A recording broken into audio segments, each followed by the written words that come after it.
The Team Never Quit podcast is proudly sponsored by Tractor Supply. Tractor Supply offers some amazing special discounts on hero holidays for their hometown heroes. If you want to learn more about this, go check them out at tractorsupply.com/hometownheroes.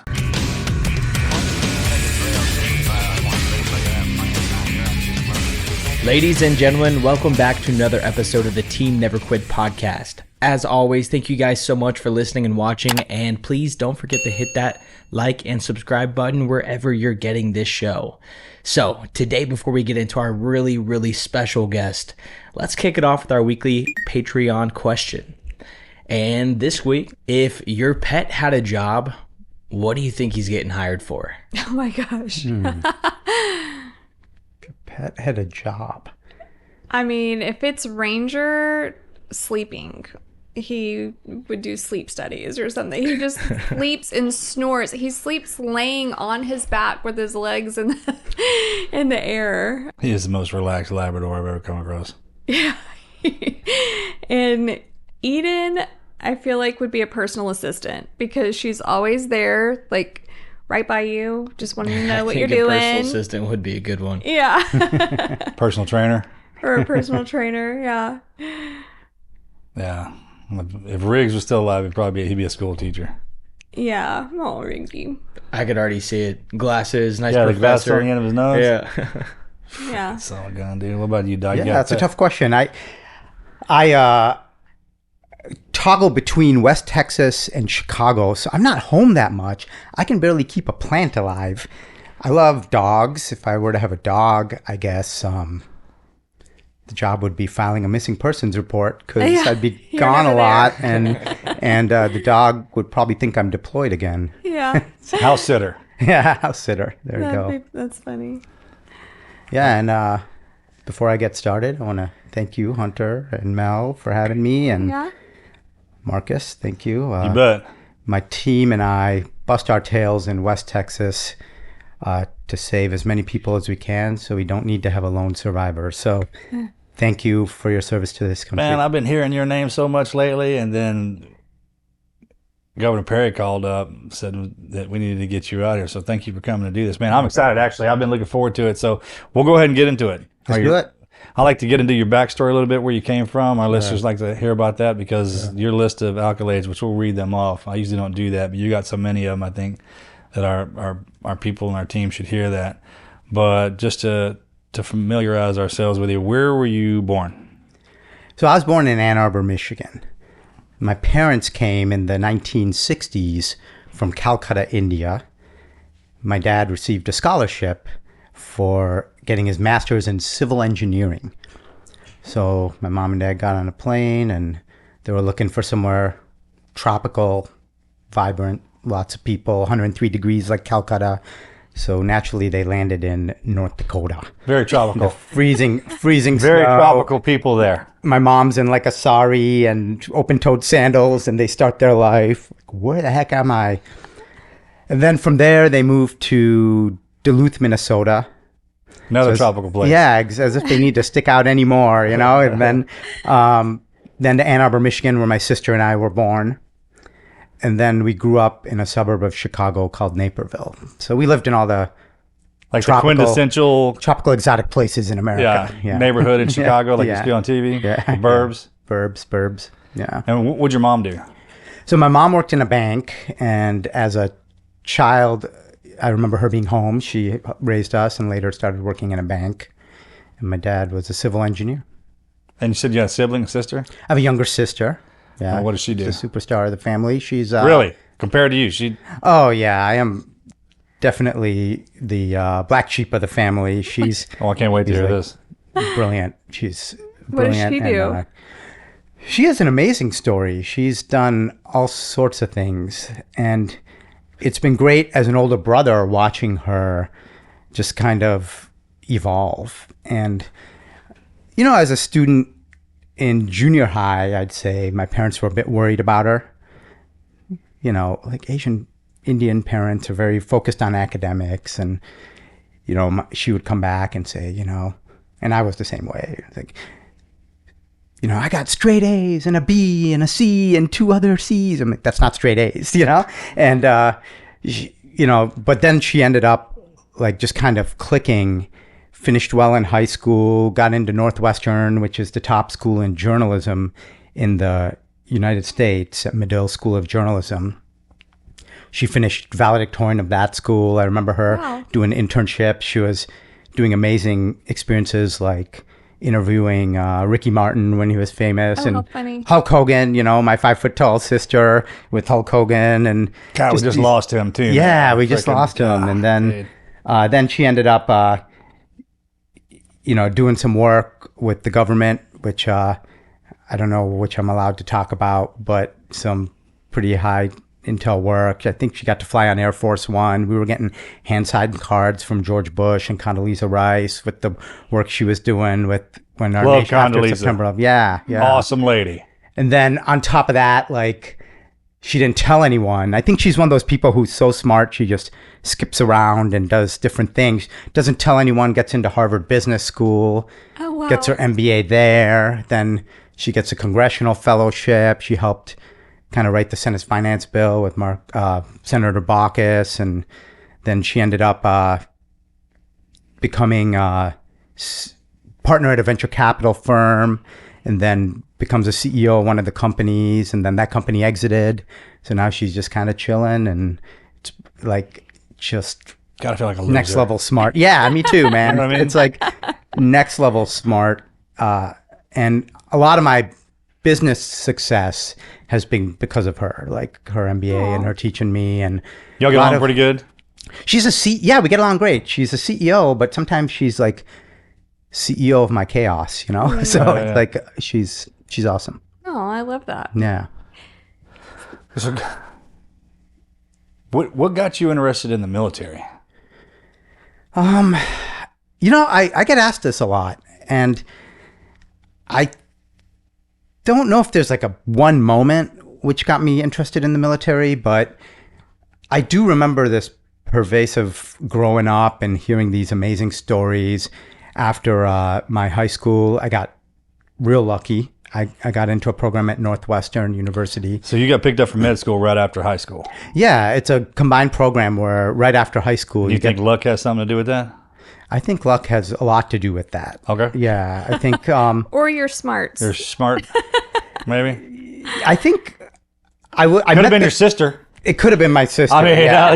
knowing from what I know about her now. You have to have good grades to do it, but you're just with these people, and they have perfect SATs and this and that, and there was different components of it. However it happened, you get accepted into Northwestern. It's a 7-year program. It doesn't exist anymore, but I basically started med school at 21, got my MD at 25, and all along I was hearing these stories of amazing people who helped my parents when they came to this country, like Audrey, Betsy, Gus, Linda, just these people who helped them adjust to a new nation, help my dad get a winter coat when he came with $8 in his right pocket,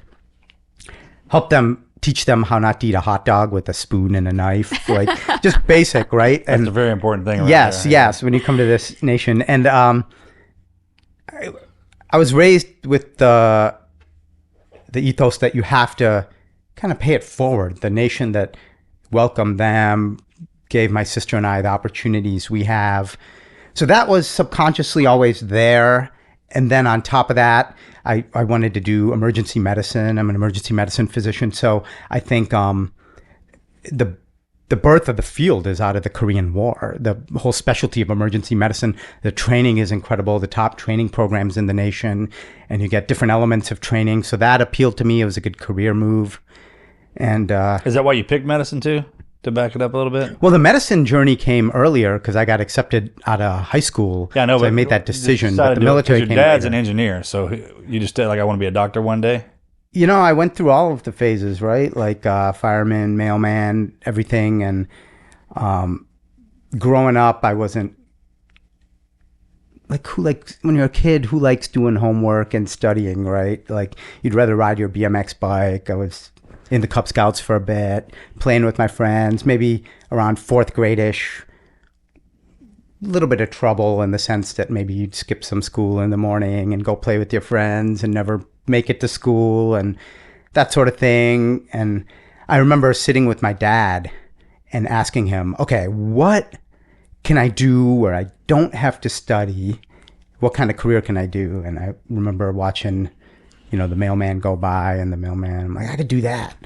And the mailman, my dad's like, nope, you got to know how to read well. And I'm like, I saw the garbage man go by. I'm like, I could be a garbage man. He's like, you need to be strong and muscular for that. I'm like, oh, that's out, And then, so then I just kind of was trying to figure out this school thing and being a kid. And then there was a moment that shaped me when my maternal grandfather died.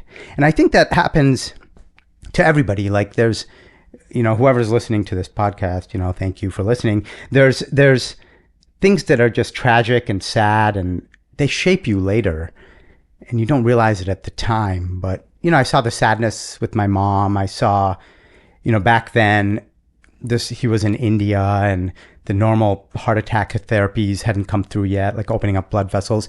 They put a towel on his chest and said, sleep it off, we'll see you in the morning. And he never made it to the morning. So that kind of sparked, maybe I can do something and help people. And it just kind of evolved from there. So you get into this program at what? You're 25 and you've got your MD. At what point did you realize, okay, I'm going to join the military? It wasn't on my radar growing up. I think if they had an award in high school for least likely to go in the military, I might have gotten that award. I mean, I'll give you an idea. I mean, guess what? In junior high, in 6th grade, I weighed 49 pounds. I was tiny. Like I didn't hit 5 foot tall till sophomore year of high school. So military is not on the radar at all. Neither is basketball. And every time I'd play football in the backyard, I'd be like, you're the receiver, just run around and get open. And guess what? Another fun fact, I'm the I'm in the books as the Illinois state champion in wrestling. Oh. Because nobody could match my weight division. I was 49 pounds. I never wrestled in one match. It took no grit. And I was undefeated with like my uniform falling off my shoulder and my headpiece two sizes. What is that even? What class is that? Super feather or whatever back in the day. Yeah, I scored points for the team without wrestling, so that's what they liked. And, oh my God. And we had a dynamic duo. We had a guy who was 198 pounds, which back then was a lot for a junior high kid. Unfortunately, obesity is becoming more of an epidemic and now, but it's so we were the dynamic duo. We'd score points for the team. And so wrestling, playing with friends, trying to do well in school, but not military at that time. And then I got into the medical program and I was thinking, okay, if you get your MD at 25 and then you go live somewhere with a white picket fence, somewhere I want to do something more, serve back. These people who helped my parents, these, maybe a good career move. I started kind of thinking about it. And then I ended up joining when I was about 21 years old. Ended up serving for about 12 years. That's awesome. Is that difficult to come in as a doctor, or they just snatch you right up back? Because this was back in the 1900s, right? Yeah, I wasn't. Yeah, back a millennium ago. Well, yeah, right, like 1900s. I wasn't a doctor yet, and I was still kind of in school, and I knew I'd be a doctor. I was in that combined program, but so some people thought I was crazy. Like, why are you doing this? You'll have this life ahead of you. Why are you doing this? But I felt this kind of need to do something more. And, you're 21 years old. You're invincible. Just adrenaline. So do something is that through exciting. The Army? Through the Army, correct. And ended up signing the dotted line. So the summers between med school, one of the summers, while a lot of my colleagues were doing like research and looking under a microscope, I was getting yelled at by some drill sergeant doing push-ups and running around and singing songs while you run. But You know, it's the 1990s. You don't know what you're going to get into. And when I do a lot of public speaking, when I just gave a talk at a college, and I just mentioned, like, you don't know, like, your homework may not seem relevant to you. Like, this was pre 9/11, never thought I'd be going to war. War was like a homework assignment in a history class. So you're just kind of going through the motions of basic training, trying to, you don't realize you'll need it one day. And Okay, you remember that? yeah, I tell Remember that people, well, training in the 1990s, late 90s, and then even 2000, right? Yeah, How hard we trained, and the minute that happened, how everything switched. exactly. And look. I'm talking. Well, what about now? Yeah, I mean, because now there's no war zone anymore, so it's shifted back. it shifted back, and you don't realize how your world can just change in a moment, and how what seems like irrelevant homework or work or assignments you're training for later in life might save your life and might make you the person you are. And that's just fascinating, just to see our world and all the stuff we read about coming to life. Like, oh, we read about this 1918 Spanish flu pandemic. We read about the bubonic plague. We went through COVID. Oh my God, we read about like a big crash in the stock market. We went through 2008, 2009. We read about one guy JP Morgan Chase, who bailed out the entire US economy. And, we see that level of wealth in Elon Musk. We read about war and Pearl Harbor, and then we had 9/11. I'm like, oh my gosh, this is all happening.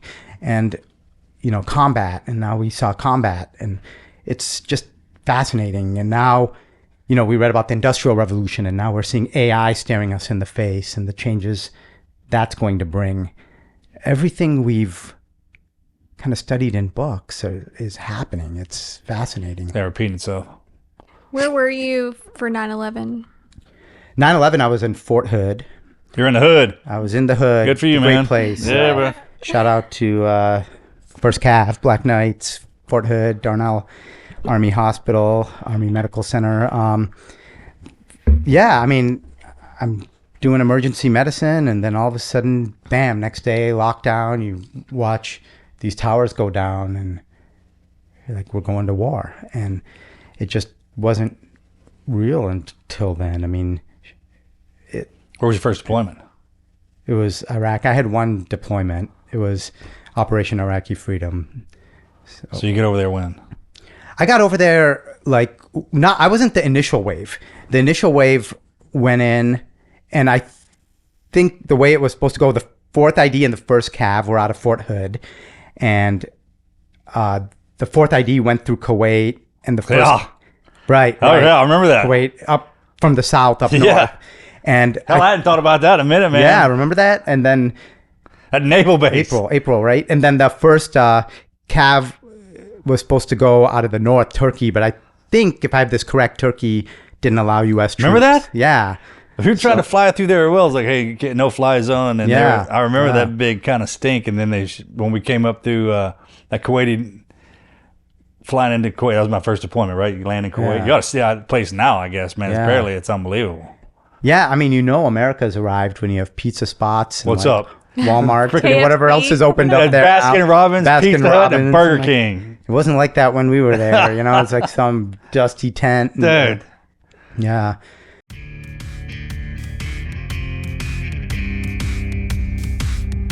I really respect when a company genuinely supports the military community, not just with words, but with real benefits. And that's why I love Navy Federal Credit Union. They offer exclusive perks to all their members, and if you're a veteran, active duty, or a part of a military family, you can join. And it's not just you, it's your parents, your grandparents, siblings, and kids. They can all become members too. Members could save around $461 a year with their discounts and offers. Plus, you can get access to financial advice, money management tools, and 24/7 award-winning service. They've got competitive rates on auto, home, and personal loans. Whenever I financed my home last year, I had such solid options. It just made everything so much easier. Navy Federal has been doing this for 90 years, helping military families in everything from everyday banking to big life purchases. So whether you served in the Army, Marine Corps, Navy, Air Force, Space Force, or the Coast Guard, you and your family can become members. Just head on over to NavyFederal.org to join. Navy Federal Credit Union, our members are the mission. Navy Federal is insured by the NCUA. Value claim based on Navy Federal's 2024 member give back study, equal housing lender. So yeah, I'm in this world where I'm used to hospitals with shelves of medical supplies for people, bags of blood to transfuse, and just lots of doctors who told bad cheesy jokes, not just one. And I practiced comfortably and ambulances came to us. And then all of a sudden in Iraq, I find myself cooped up in this ambulance, this armored 577 tracked medical vehicle with metal wheels and a chain track around the wheels. And you're just jostling to the next section of Baghdad and Fallujah. And then the vehicle comes to a screeching halt. The back door opens and you hop out like a frog hopping out of a blender, and you just find yourself on the front line of the battlefield, which, most of our listeners here, many of them are military and are familiar with the military, but front line meaning forward to the hospital. I always thought we'd be like MASH in some hospital unit, but we're rolling around in these vehicles, just hopping out and trying to help people on the streets. And that was a unique experience going with the first Cav, just tough group of guys. And then a lot of times, you get attached to these QRF, quick reaction force kind of teams, or even the Marines and the Navy. They didn't have like the MD caliber medical care. They had excellent corpsmen and medics like yourself. And so you get tagged along with them at times. And it was a very intense experience. What was the most challenging thing that you came across in Iraq? Challenging in many ways. The mental challenge is just losing people, that just trying to have that level of dissociation where you're taking care of someone, but them. There's a different level of attachment to your patients because you got on the same plane with them, you had breakfast with them that morning, you know them. So that was challenging. And then medically things were challenging, right? Like, in the United States, we learn about blunt trauma, like a car accident, penetrating trauma, gunshot wound, stabs. We learn about people getting shot. We learn about drowning injuries. We learn about all these things, hypothermia, all these medical conditions. One of the most challenging patients I saw was this poor guy who's a gunner. So he's out of the top of his vehicle. He's a gunner, and he was in our unit. There's a few vehicles in front, and they hit an IED. So the IED ends up going off. This guy gets thrown out of his vehicle, and the vehicle rolls over, and he and the entire vehicle land in the Euphrates River. So when he arrives to me, we're talking a blunt injury. Then there's blast injuries. The blast injuries have all characters, patterns. Like in a blast injury, there's 4 patterns of injury, like the actual blast, just the air pressure wave, which can pop hollow organs like your lungs and your eardrums. Then there's type 2 injuries, which is the shrapnel flying at you. He had a piece in his trachea. There's type 3, where you get like tossed by the blast, hit a wall and break your arm. That's type 3. So you had type 3 type injuries from getting tossed out of the vehicle. And then type 4, type 5, like your asthma flares up, or there's gases in the bomb. So you have 5 types in the river, or what's in the explosive gas itself. Yeah. So I'm dealing with like a blunt injury, a rollover car accident. So you see that in the United States. But he's also got a piece of shrapnel in his trachea. And he's also hypothermic from being in the Euphrates. Also, he's got the 5 patterns of blast injury. Burn. And he's unconscious. So I'm like, it's like 10 patients in one. And that sort of challenge was tough. Or just trying to keep those guys alive. And I had an excellent team to help do it. I mean, did he make it? He did not make it. We tried everything. I wish he made it. He didn't make it. And those stick with you, right? Like those people that you try to help and you just can't. But that is what I think made it worth it is just trying to be out there and do the most good you can with the training Yeah, at you least got. trying. Yeah, Yeah, like give at least making an everybody a effort. chance. And we had some amazing saves, and we had guys that you wish you could save.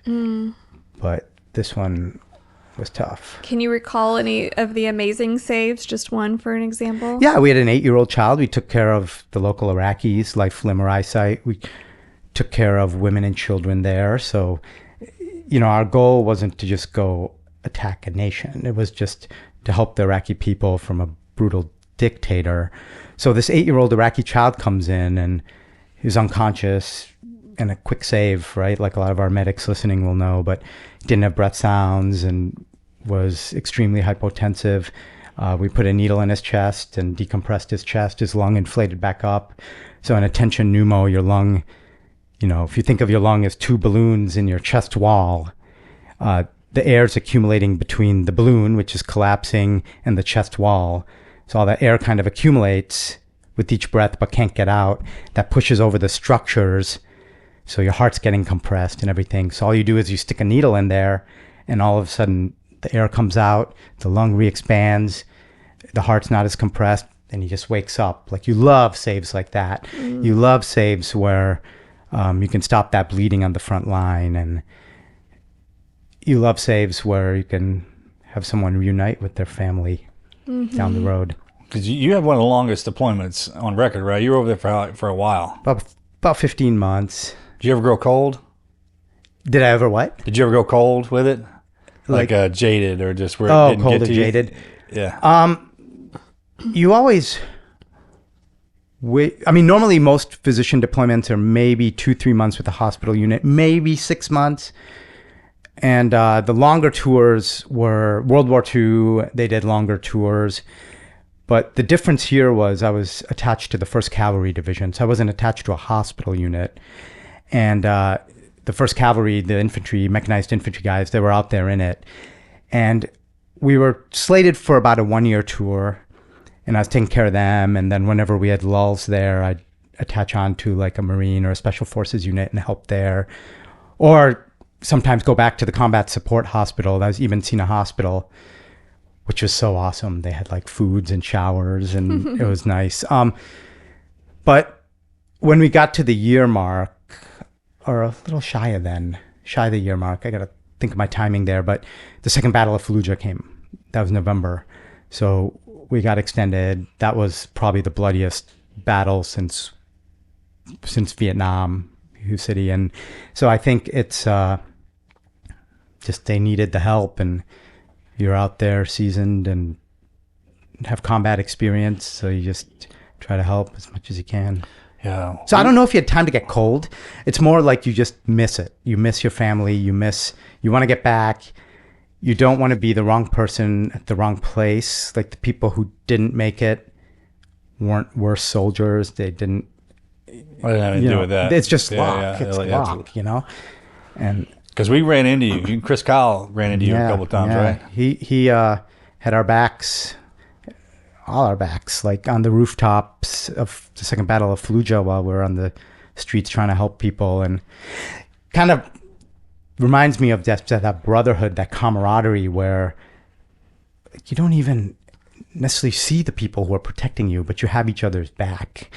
And that humanhood, that brotherhood, we'd call it, but it's brotherhood, sisterhood, humanhood, where we had each other's back. And that was amazing. How about that? We were at that so long that you started to hear names.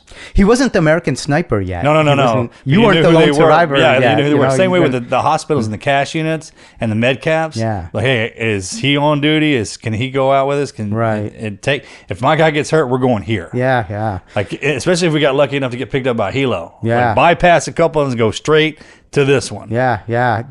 Reputations they came out pretty quick. They did. And I think a lot of it was, there was a time in Baghdad, like as far as the forward hospital providers, at one time in Baghdad, I remember I was one of 3. There was myself, a dermatologist, and a pediatric geneticist.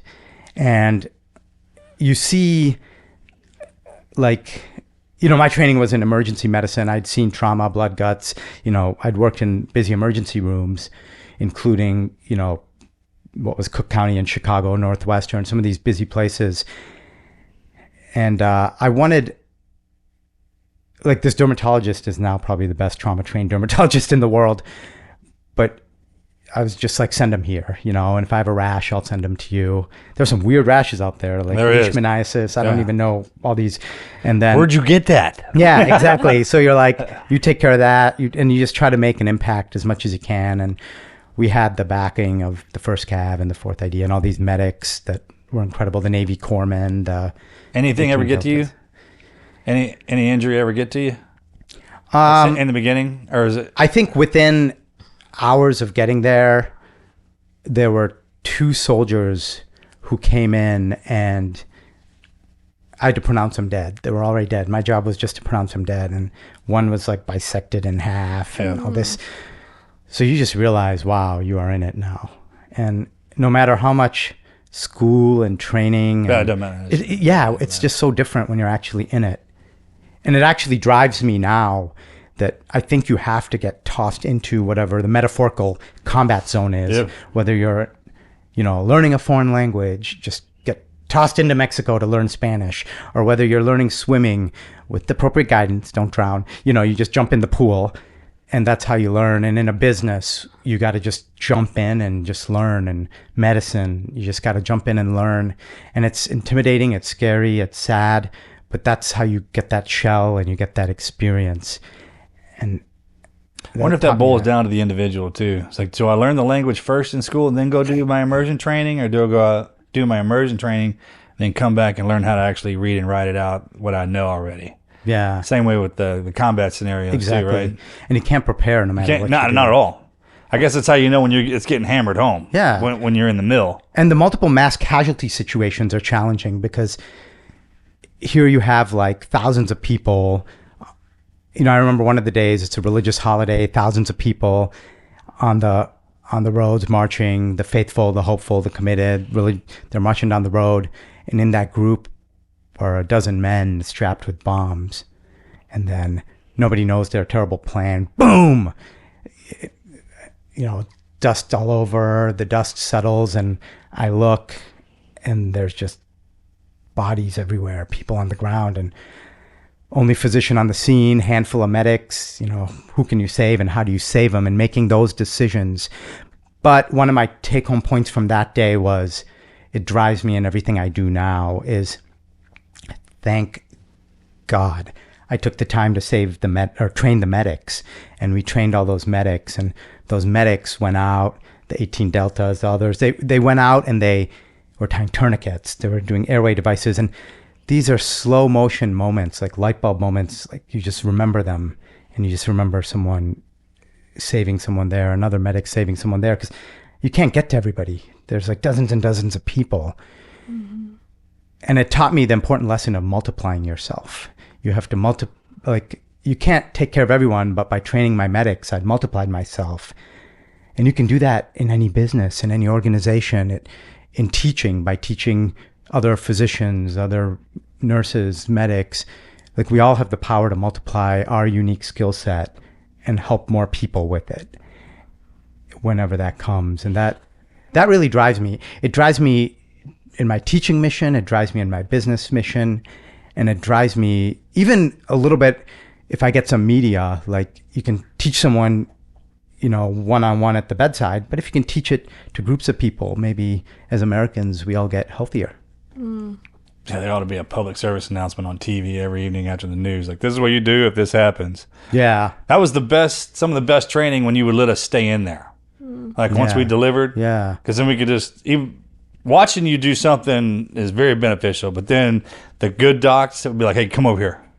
Hold right here. And then, because some of y'all talk out loud when you're going through it. So we're always kind of listening to make sure. And a lot of those corpsmen are straight up gangsters. They are. Dude, they don't give a shit. They don't care. I mean, their job is that golden hour is to get his ass alive, barely alive. Yeah. That's still alive. Yeah. Yeah. Like, here's what I got for you, Doc. Take it. They're good luck.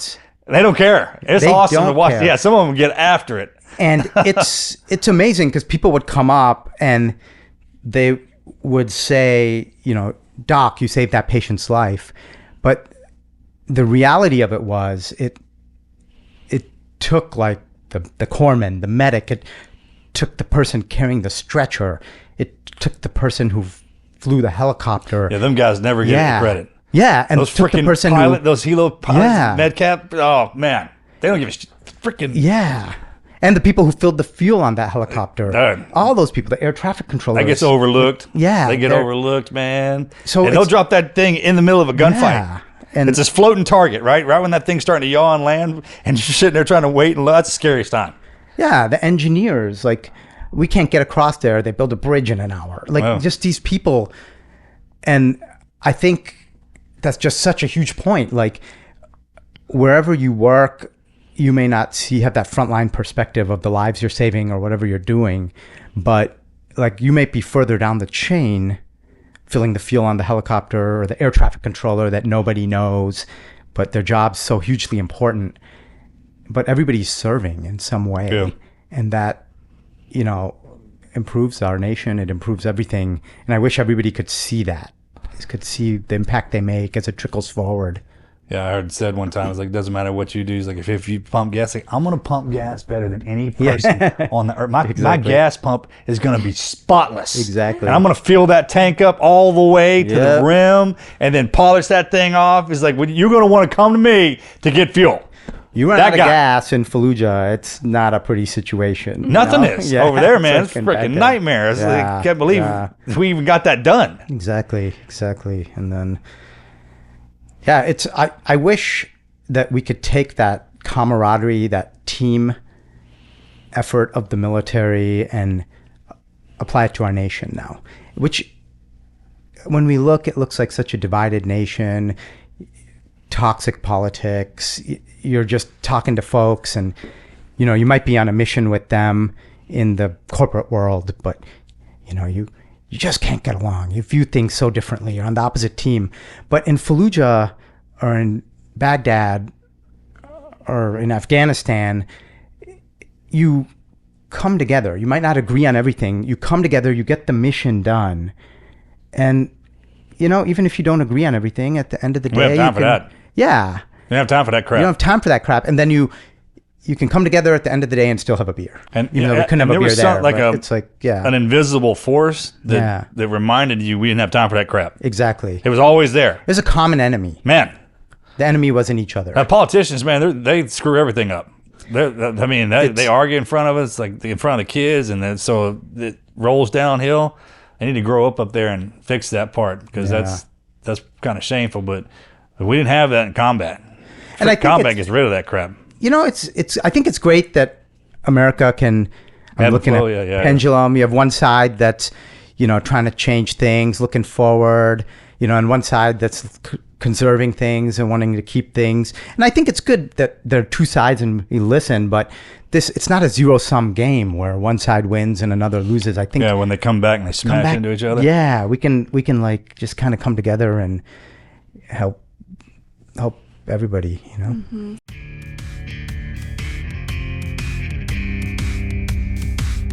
Most dress clothes look good, but they don't feel good. They're stiff, hot, and you end up spending half the day messing with the fabric. And that's why I switched over to Mizzen & Main. My go-to is their Leeward Performance dress shirt. It looks tailored, but it feels like a nice, comfortable t-shirt. It's stretchy, lightweight, moisture-wicking, wrinkle-resistant, and best of all, it is completely machine washable. No ironing, no dry cleaning, none of that. I wear it on travel days, long recording days, and I'm just comfortable the entire time. Mizzen & Main actually invented the performance fabric dress shirt over 10 years ago, and they've only gotten better since. Something I really respect about them, they're a veteran-led company that gives back year-round with military discounts and support for veteran organizations. Right now, Mizzen & Main is offering our listeners 20% off your first purchase at mizzenandmain.com with the promo code TNQ20. That's Mizzen, M-I-Z-Z-E-N, and Main, M-A-I-N.com with promo code TNQ20 for 20% off. And if you're shopping for Black Friday through Cyber Monday, you'll get 25% off, no code needed. Their biggest sale of the year runs November 21st through December 1st, so make sure you go out and get that today. I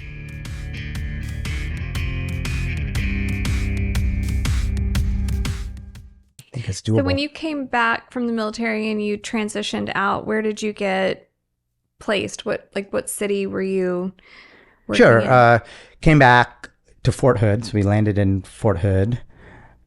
That's quite the day, huh? When you land back after 15 months. And then reunite. I had a little more time left active duty at Hood. And I finished that up. And then most of my service was as a captain. I got promoted to a major. And then I wanted to still practice medicine. I wanted to take care of people. When you get higher up in the military, especially as you get major colonel, you become a little more administrative, a hospital commander, head of this, head of that. And I had those experiences before I deployed, which was not because, I was high ranking at that time, but the first crew already deployed. So somebody needs to be the department chief. Somebody needs to do it. So I had those administrative experiences early, like commanding hospitals. I knew I wanted to do the clinical of actually helping people. So I decided to go to Chicago. I worked at Advocate Christ Medical Center, which at the time, I don't know, the latest statistics was the busiest trauma center in Illinois because it gets all that South Side Chicago trauma where some of the... Yeah, you guys keep them loaded up down there on the South Side, man. Yeah, we had like a weekend in Chicago. I feel like that's a job for y'all down there. We had a 3-day weekend where there were like 56 gunshot wounds in one weekend. They used to put that on the news every day. Yeah. Over the weekend, how many of y'all could kill? Chicago. Yeah. Yeah. It was, and it's a great city, but there were pockets of it that you don't want to be in at that time. And again, like Baghdad, wrong place, wrong time. And anyway, I wanted to use my skill there. Advocate Christ Medical Center, great residency program, training program. So I got to train kind of the younger generation, great group of docs out there. So I worked there for about 5 years, and that was immediately where I worked.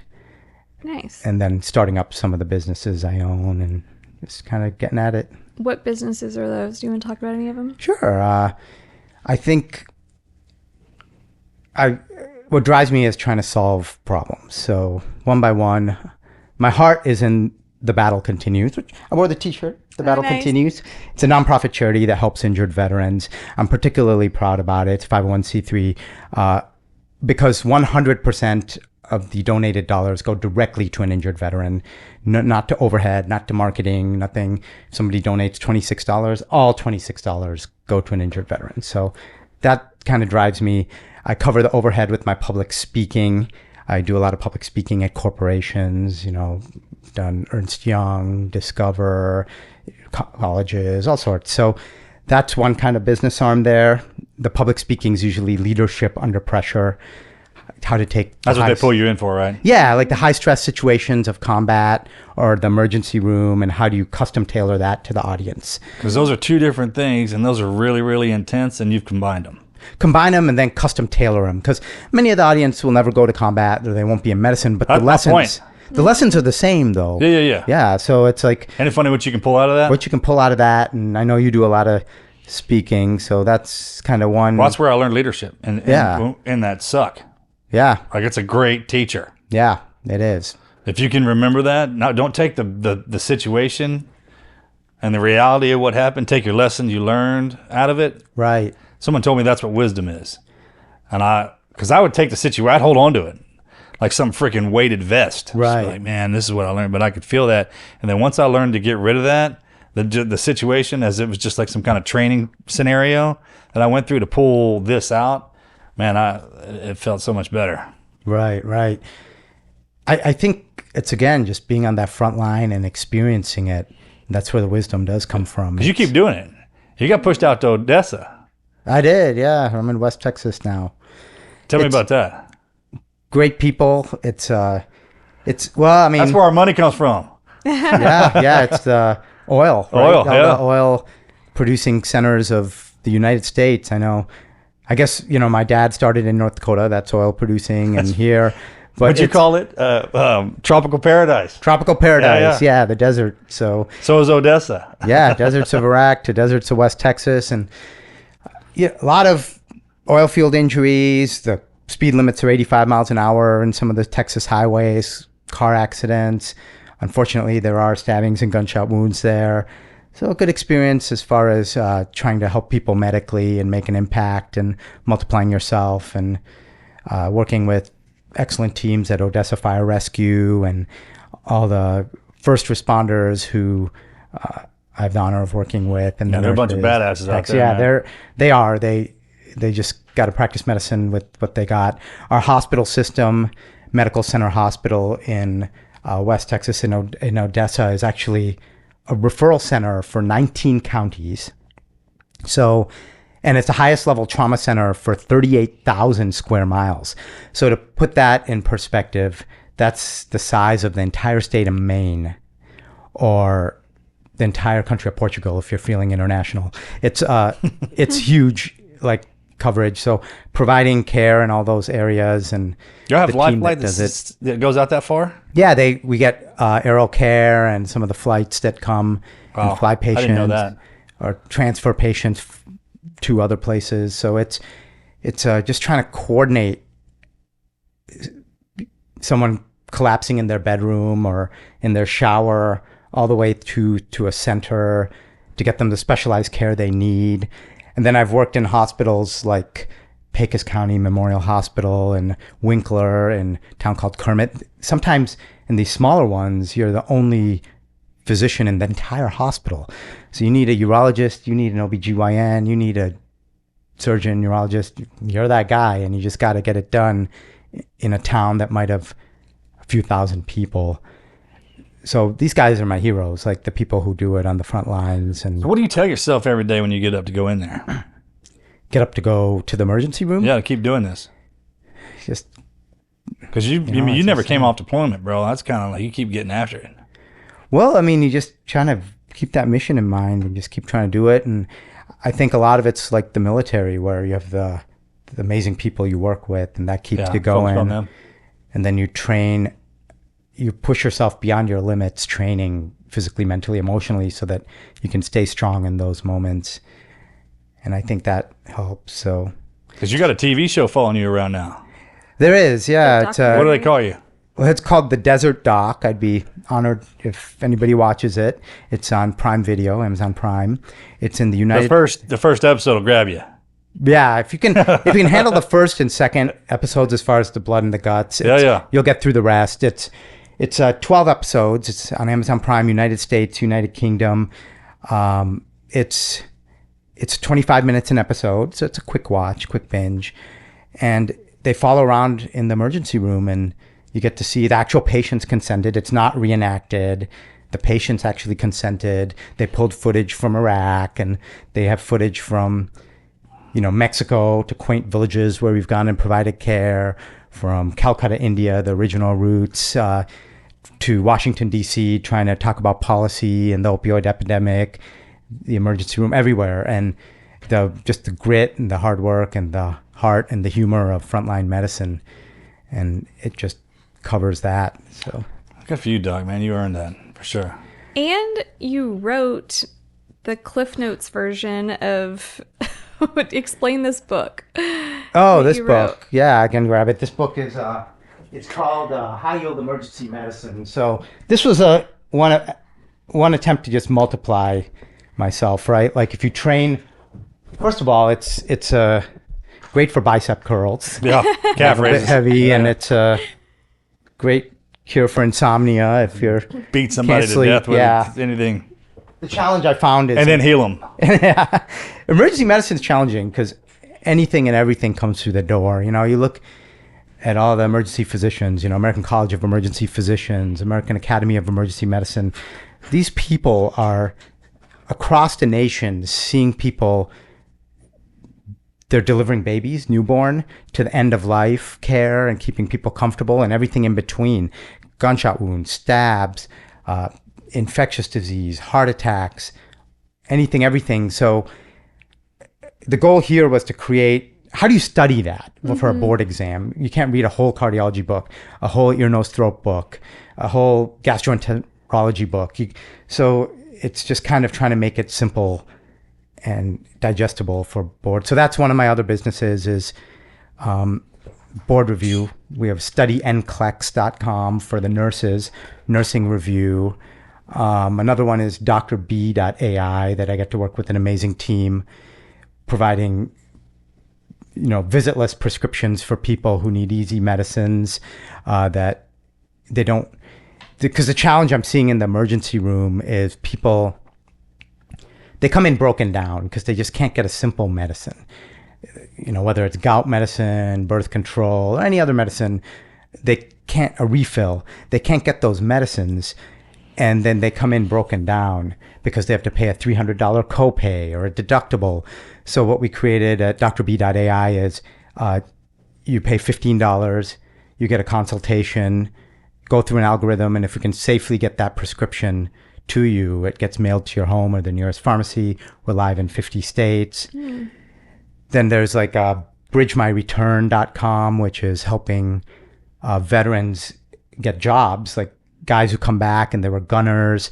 How do you translate that to a job? We help with everything from the resume to positioning to getting them out. That's in the startup phase. So I just try to kind of take this unique experience I've been blessed to have of military combat, leadership, crisis, and making quick decisions on strategy, and try to just get it into businesses to help with veteran employment, healthcare access, providing better quality care, decreasing the cost of care, and just helping veterans. And that drives me. That's awesome. Yeah. Well, I'm just going to read out. So some of your accolades. You scored you're number one in the nation on your medical exam board.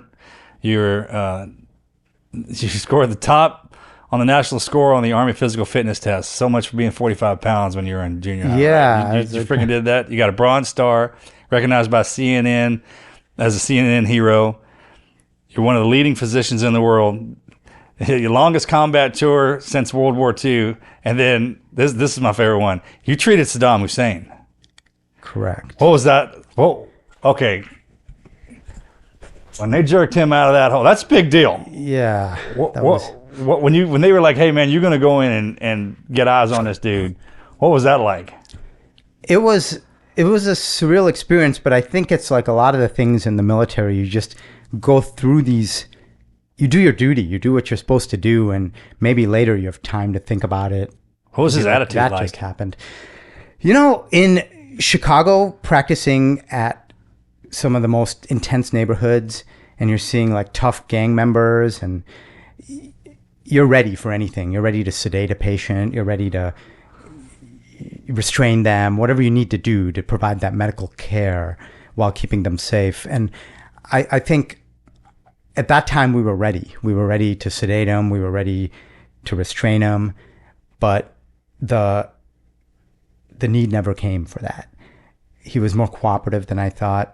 I think his impending fate was already on his mind. Think so? Yeah, so he was pretty He swung, right? They hung him? Yeah, they hanged him. Yeah, his own people hanged him. Yeah. They put him on a trial. Trial, right? He had a board. 4 years later, they hanged him, which was... What year was that? I want to say December 2006 they hanged him. What year was it that maybe so, I can't you remember. evaluated him? So I evaluated him shortly after his capture. So what happened was whenever you detain anybody, even if it's enemy, you have to do a medical evaluation because it's... I can't believe you got that, man. That's something. Yeah, you don't want a detainee to succumb from something in U.S. holding in prison, that is not good for the medical career. If you're the doc who missed a crucial cancer or something, an injury on him. So my goal was to just screen and make sure we're not missing something that needs urgent attention. Because he was fat and happy when this started, but when they found him in that hole, I think Delta got him, right? Yeah, he was disheveled. He had been hiding and been on the run for months. And he was found in an underground hole. It's about a few feet by few feet. And That's crazy. That was a crazy one, for sure. But it taught me that you have to, here's a guy, like murderer, responsible for the death of thousands of people, thousands of his own people, number one villain, the reason we went to war. Man. Yeah, been on the run for months, ruled the country into ruin. And it taught me you have to focus on your mission. You have to, like, whatever intensity that is, you have to put your feelings, emotions, everything aside so you can focus. And that comes in handy in everything we do, whether it's focusing on a business proposal or you're a single mom trying to make it or whatever it is. You got to just be able to make that dissociation and do the job at hand. Did you have a translator with you, obviously? We did. We had a translator. I heard he could speak English. He speaks English, though, I thought, right? I thought so, but he didn't at that moment. Everything was to a translator. Yeah. And that sucker spoke English. yeah, He was choosing not intense. to speak English. Yeah, it was pretty intense. Friggin', man, good on you for doing Yeah. that. That's crazy to be face to face and having to evaluate, like, at the time, the world's biggest enemy. Yeah, I mean, somebody told me, I don't know if this is accurate, but somebody told me I might be the only person who has shaken hands or been face to face with Saddam Hussein and shaken hands and met George W. Bush. The president. Yeah, who The middle sent guy us to the war, and when that moment of history was the U.S. leader through this. So it was just to be in that moment in history felt very much like a Forrest Gump moment. Yeah. And for the Gen Z people listening out there, Forrest Gump, 1990s movie, where this guy just finds himself in these situations. The old greatest ones. Yeah, and you're like, how the heck? True American life. Yeah. So I mean, when you got grandkids on the ground, you got some stories to tell. Yeah, And you're definitely giving them something to look up to. I just think of my father coming here and, all of us as Americans, whenever they came, whether it's on the Mayflower or however, and just being in this moment in history. And like we started this podcast, we're experiencing everything. It's just an honor to be part of it.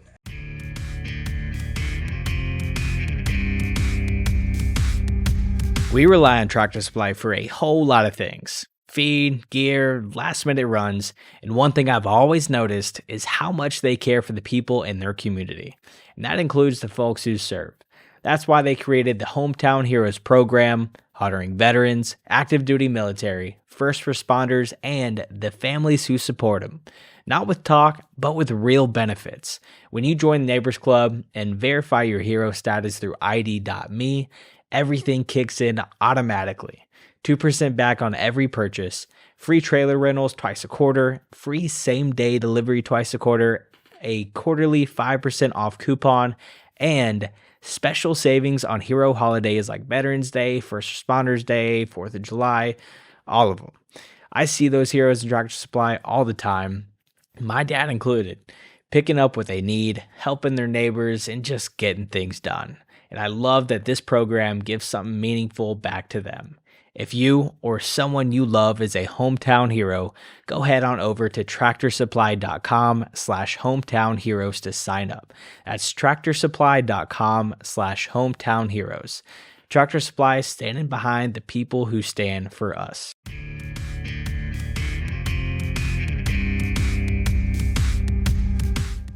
And Man, you've done a great service for your country, bro. it's great service. I think I always am humbled by, and you know this more than anybody, is the people who gave like their lives, their vision, their limb, and made the ultimate sacrifice for our nation. Those people, you're just like, just wrote that blank check up to and including the cost of my life. And that's what keeps me motivated, is their service and what they did for our nation. How old are you, dog? You mind me asking? I am 51. Damn, you had a hell of a run, man. Halfway. I can't even imagine because like with doctors, man, y'all like a wine, dude. The older you get, the finer the. Hopefully it stays that way. It's important to stay healthy, right? We got one vehicle through this journey called life, and that's our body. So it's like you gotta treat it well, right? Eat right, sleep right, exercise, and get through it so we can do our mission. Speaking of, what do you think about Marcus's 40-day fast that he just completed? Well, congratulations. I mean, that's quite the accomplishment. And definitely might have extended your lifespan. I mean, absolutely. I can feel that. You lost. And it's tough in this world, right? Like with the food industry, the sugar industry, with everything, as we watch the nation become more and more unhealthy, you became a role model for what can be done. Yeah, it was diabetes, hypertension, obesity. With that, you're not sleeping, you have sleep apnea. So it's just, we got to fight that battle together, and we're all in that together. Mm-hmm. It's like he did a restart, like a reset. Yeah. That's exactly what it was. I felt that too. Yeah.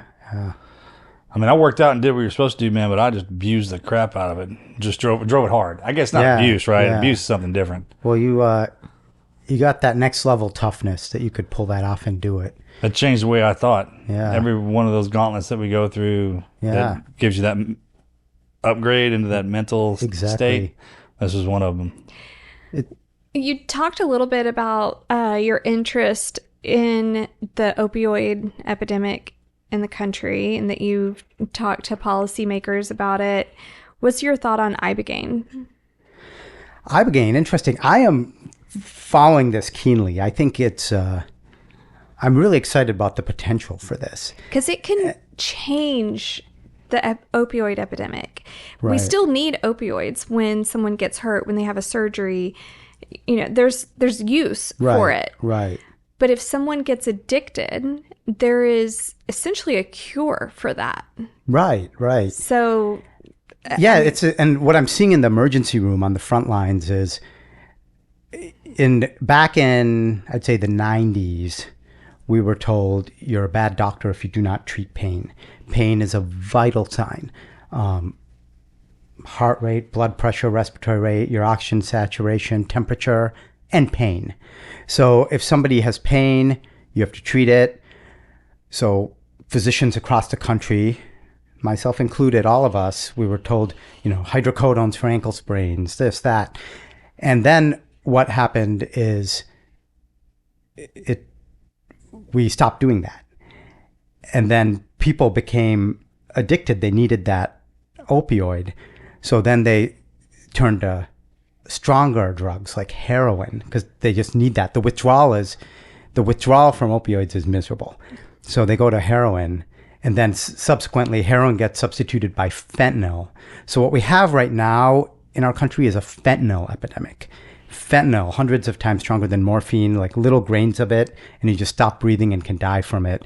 And then, you view stereotypically drug addicts a certain way in the nation, right? You have an image of somebody, but then you're seeing like a suburban mom riding a minivan who just had a surgery, got on opioids, and then couldn't get off them. And then the poisoning by fentanyl comes in. And it's just tough to see that in the emergency room. What are the withdrawals like off fentanyl? Are they twice as bad, I guess? It's miserable. Nausea, vomiting, diarrhea, goosebumps, chills. For a couple weeks? It can go on for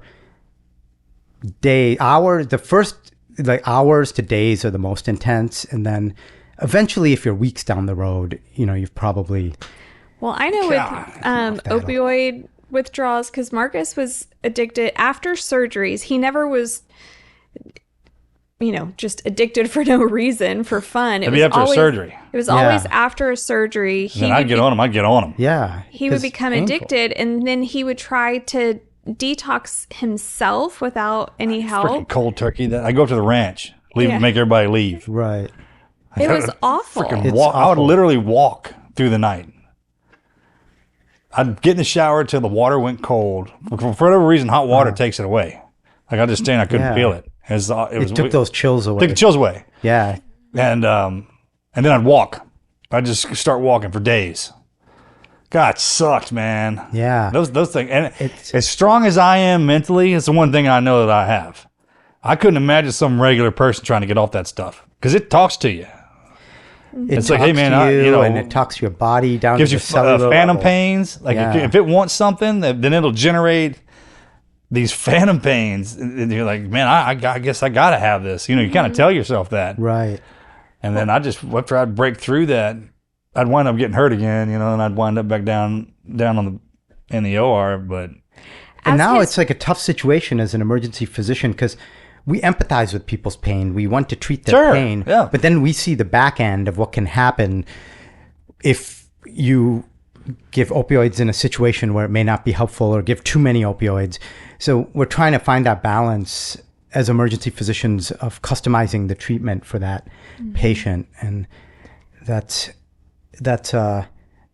challenging on the front lines because you have the patient looking at you eye to eye and you can see they're suffering. But at the same time, you don't want to create a situation that's worse. Someone was telling me about a lady the other day who takes 85 of those a day, or upwards of almost 90 a day. Mm-hmm. And the Ibogaine took it away from her overnight. Yeah. Well, and you used to take handfuls. Well, I could go through them. Right. I mean, easy. And as his wife, he told me when we got married that he has an addictive personality. And he said, I was an addict. Like you said, you have this image of what an addict is. And I was like, no, you weren't. Like, I had no idea that you could be like a normal person. Well, I got a ferocious appetite for that stuff. And then when he was in pain, I would be calling doctors. He's in so much pain. Help him. And so I fed that addiction, not knowing it. I was just completely oblivious that it was an addiction. Which he was truly in pain. I'd rather take the pain than be on those. I didn't realize what that turned into. Right. And if it weren't for Ibogaine for us, I mean, I don't know if he would be alive because he took so much of them. And I'm so grateful for it. And I'm excited to see what doctors in the U.S. or where that's going to go because the train's on the tracks. It's coming, and I'm excited about the potential for this and what the trials are going to show. Having worked with a lot of veterans with post-traumatic stress, with The Battle Continues and my nonprofit, I think it's, there was a moment everybody thought the world was flat. There was a moment, there's a physician by the last name of Semmelweis, and he was, I think, an Austrian physician, but he basically noticed a lot of infections in moms who were delivering babies. And he came up with this crazy idea that if we wash our hands, maybe there's these things called germs that are passing that. This is around Lister and all the Pasteur and all those folks. And they wash your hands, that'll decrease the infection. And Semmelweis, everybody looked at Semmelweis like, you're crazy. This doesn't make sense. You're insane. And he actually got locked up in an insane asylum, and he died in an insane asylum for coming up with the idea that washing your hands is the cure to preventing these maternal deaths. So when I look at Ibogaine, I look at these moments in history where something's coming and we all see the world as we are, not as how the world is. And if something has potential, we may be like, oh, psychedelics aren't good. This isn't good, but this is a plant. And it's not the same as like LSD or a hallucinogenic. So I think it definitely justifies the trials and just studying it. And we shouldn't be turning off to something that is not created by big pharma, for example. Like if a plant can help these veterans kind of hit a Control-Alt-Delete on their brain and just kind of reset, or for addiction, And Yeah, for the this trials department, actually yeah. support that. There's already been too many guys went through it. Yeah, there's Yeah. already There's been, already way too many, and it's already worked on way too many people for it to shut. Yeah, shut and that's down. what I think the promise is so now there's a lot of anecdotal evidence. Yeah. So let's look at it in a studied manner and let's see what the risks, harms, and Yeah, we already what did the everything leg. is. We already did the legwork. Yeah, So- excellent. It's interesting though, because it does need to be in a controlled setting with doctors involved and all of that. I know that people are going to get excited about it and want to do this kind of underground because it can cure, but there's a lot of risk involved. That'll kill you. Which Yeah. will take, it needs to be medically administered. And so there's a whole protocol to go through that. And that's, I had a patient the other day, got in a horrible accident, and when you hit the dashboard with your hips after a car accident with your kneecaps, your hip gets dislocated out of place. So I had to put his hip back in place. So I had to give him some medicines to sedate him to do that. But it's done under medical supervision. They're on a monitor. Somebody's watching them. You don't just push a pain medicine. yeah. The tragedy of Michael Jackson, right? In a Yeah. home environment. You don't just push a pain medicine. Right. You have to be monitored in the right situation, look at their heart, look at everything, and then we put his hip back safely. Yeah. And it's kind of similar to that analogy where It's similar to like thinking of anesthesia. Like before you get anesthesia, there's a whole laundry list of things that they check for. They make sure that you haven't taken certain medicines for a week or two. There's a whole control list right. to make sure, a protocol that you are okay to receive anesthesia. Yeah. This is very much the same. You can't have any prescription pills in your system. You can't have any drugs or alcohol in your system. And that has to be confirmed before you receive it, because it can give you a heart attack and can give you an embolism. There's different things. Right. I don't know if the embolism's right. Don't quote me on that. But there's different things that can happen to your body because ibogaine will counteract with. It'll attack it. Well, it's like a that seesaw, medicine. right? You got to Yeah. look at the risks and the benefits. 100%. Yeah. Like any other medicine, anything you do, you have to look at the risks Yeah, and it's the benefits. contraindicated, man. Yeah. It's freaking- So I'm excited. I'm excited that you're open to it, and just hearing that more doctors are open to it and not just immediately saying, no, we don't need to hear that because it's not pushed by a big pharmaceutical company. Yeah, I think we have to be open to anything that can help us as humans, and everything evolves. We don't know it all. We never will. But I'm excited that we have the proper mechanisms in place to do trials and just see what happens. A common thing I see in medicine, and I think the trials will help for ibogaine for this, is there's causation and association. So every patient I saw last month, 100% of them, every single one who had a heart attack, tied their shoes that morning. But that doesn't mean tying your shoes causes a heart attack. So I think it's like, what's association and what's causation? And you have to be able to figure that out. Yeah. And that's where the trials... That's what we're going after. Yeah, that's what the right. trials will help, I think, to figure this out. And Awesome. Thank you will for your help a lot of openness and sharing your story with Yeah. us. Thanks for living your life. Yeah. I've made a great American story. It's Parents coming over and raising you right. I can't wait to see what your kids turn into.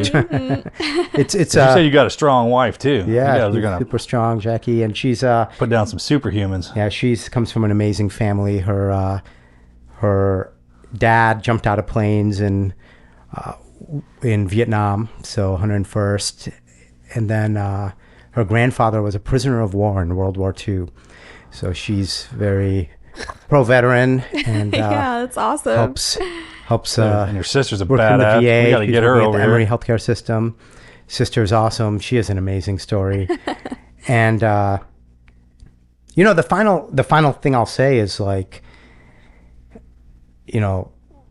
thank you to anyone who's listening. But as someone on the front lines here who's seeing people's lives get saved, I think number one is in high stress moments, we don't rise to the occasion.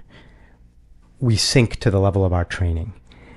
And that whatever we're doing, whether you're listening to this podcast, driving down the street or at home or while you're working out, we all have this mission in life.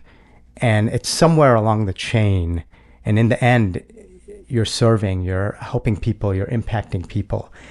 And just to stay strong with that mission, keep staying trained and prepped, and you never know when your metaphorical battlefield will come. I didn't know when mine was going to come, and you just have to be ready for those moments. And I'm grateful for the teams I've gotten to work with, from the elementary school teacher who I'll never get to thank, to the gracious person who gave my father a scholarship to come here, who I'll never get to thank, to family members, friends, loved ones, people who stepped up in tough moments.